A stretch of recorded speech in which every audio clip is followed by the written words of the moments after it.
Don actually founded the Institute for Healthcare Improvement and was its CEO for nearly 2 decades. And then moved on and was asked by President Obama to lead the Medicare and Medicaid for years. He's also been asked by David Cameron here to lead a review into patient safety. Some of you will remember that from 2013. And for the last couple of years, Don, you've had the privilege of going around a lot of the vanguard sites in England. So some of these new models of care that have been supported in different parts of England to think differently around population health, how to improve health outcomes of the population through working together better. And you've had the privilege of being able to see and learn from all of those for the last 2 years. But more than all of that, Don is simply the best storyteller I've ever had the privilege to listen to. So we're in for a real treat. So.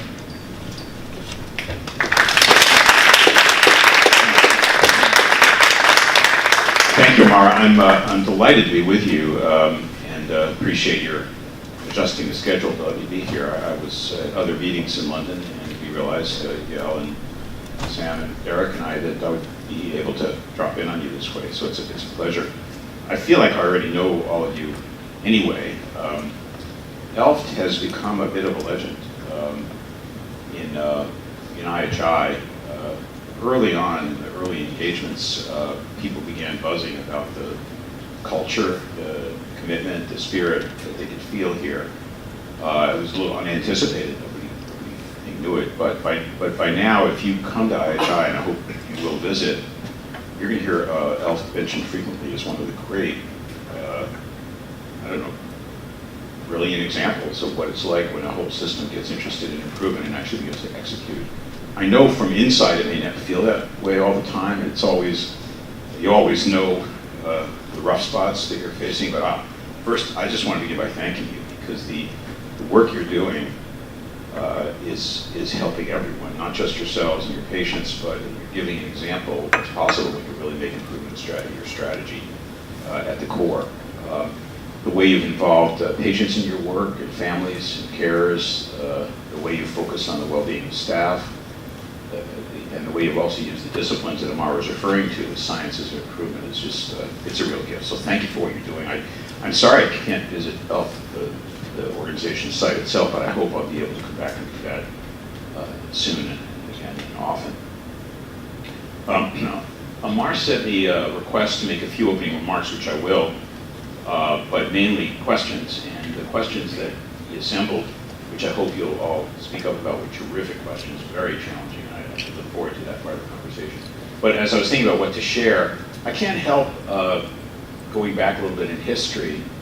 This is about, well, I began coming to the NHS in England in about 1996 or 97, so we're approaching the 20th anniversary of my first engaging here. I thought I'd tell a little bit about that story and what I've seen and where I think I fit into the historic evolution of one of the great systems of care in the world.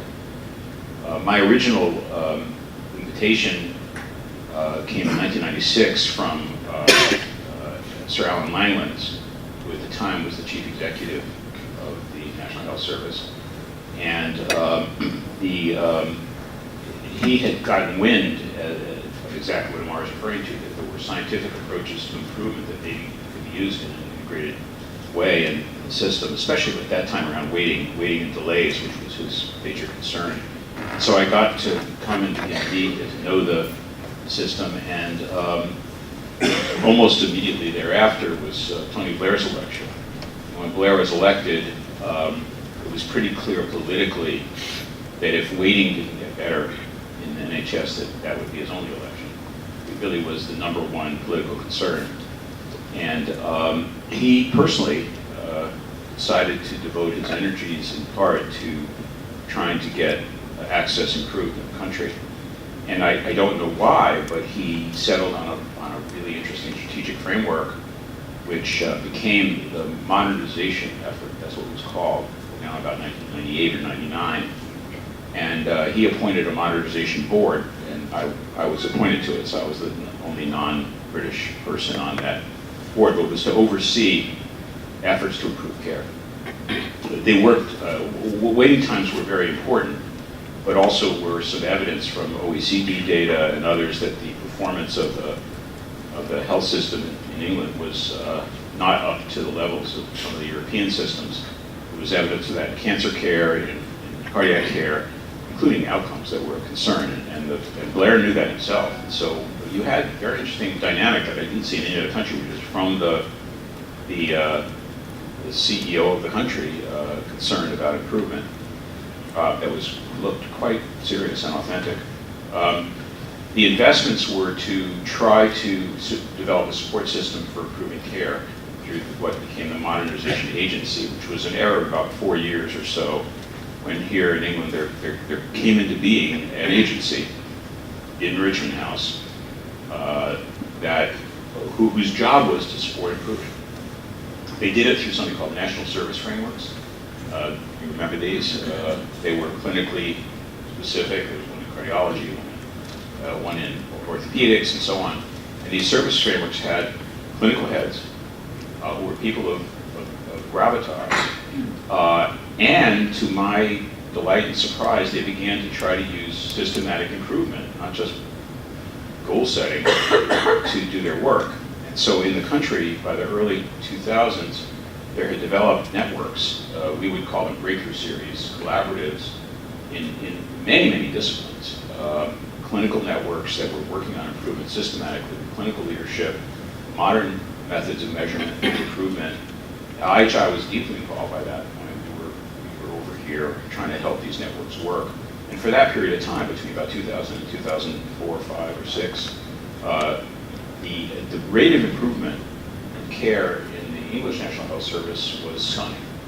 Those data eventually got analyzed by colleagues of ours, Sheila Leatherman and others, quite formally, and it showed a pretty important increase in that improvement in outcomes in cardiac care and access to specialty care and in orthopedic care, and importantly in general practice access through the work of Sir John Oldham, who was a British GP who took on the job of setting up a network of effort to reduce waiting times in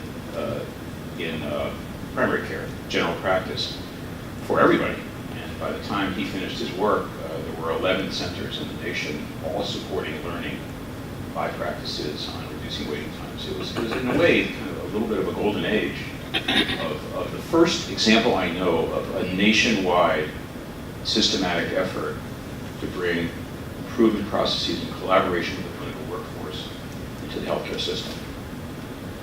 It started to lose momentum. The reasons we'd have to use the whole hour to explore them, and I'm not sure I understand, but a bunch of things began to happen. The introduction of market forces as a basic idea, which began to fragment some effort. The introduction of quality and outcome framework and other kind of, I call them tick-the-box approaches to target setting and management, the renegotiation of the contract, a whole bunch of dynamics changed. And importantly, later on in the decade, the dissolution of the strategic health authorities, which had become the centers of activity, because with a country of 50 million, it's pretty big to work in, but the SHA is somewhere about 5 million, and they could actually do things strategically. So by the end of the 2000s, the first decade of the 2000s, there was some good news. For example, the National Patient Safety Agency had risen. Sir William Donaldson had declared patient safety as a crucial factor. He really was putting a lot into that.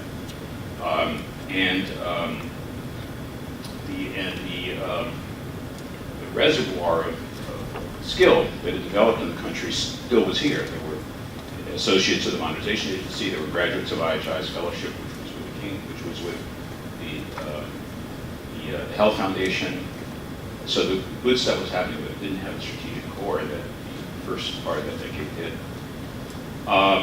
The next thing that happened in my world was the arrival of Simon Stevens, and eventually the promulgation of the 5-year forward view, more than 5 years ago, which was, I thought, an attempt to get strategic again about goals for the system, rallying with a lot of sensitivity to new issues like the burden of chronic illness, mental health care, importance of mental health care and a real sense of direction, reestablish momentum. But the methodology of approach, as the use of improvement as the fundamentals, wasn't really preserved. In my opinion, some momentum was lost. The capacities were still here. Without the strategic health authorities, without the monetization agency, without the investment in strategic networks, things were a little unsettled. That also was the era which eventually led to the vanguards, the new care models that Amar mentioned. And that was my really re-engagement with NHS, because I was Simon asked me then to come here regularly with King's Fund's auspices to visit these efforts to develop some models of new systems. And so for the past 4 years, my visits here have largely been traveling around the country. I think I visited about 40 of the 50 care model sites, watching local settings try to reinvent care. Care homes and hospitals and multi-specialty groups and A&E. It was pretty interesting. I thought, oh my goodness, here's the country reinvesting in invention in a way that was pretty authentic. A lot of the local sites I visited had lots of great examples, which could, in fact, possibly spread through the whole system if there were a way to spread it.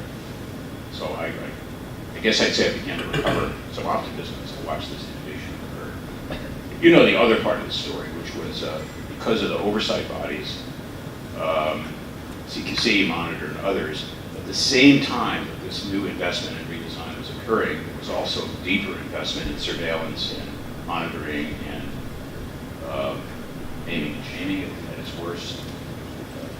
So the country had this, I guess here I'll say schizophrenic approach of improvement, vision, redesign, represented in part by the new care models. On the one hand, on the other hand, very severe, almost draconian inspections that were really troublesome for the workforce. And all this played out in the era that you've just been in, of austerity budgeting, where everyone feels pressure, and so the pressure tends to take over instead of the vision. So there's been a period of stress here, reflected in problems of morale, the junior doctors strike and controversies and so on. And that brings us to now. So what's going on now? Well, what I'll say is that my impression, hopefully we'll talk about this with your questions, is I don't think I've ever been more optimistic about what can happen.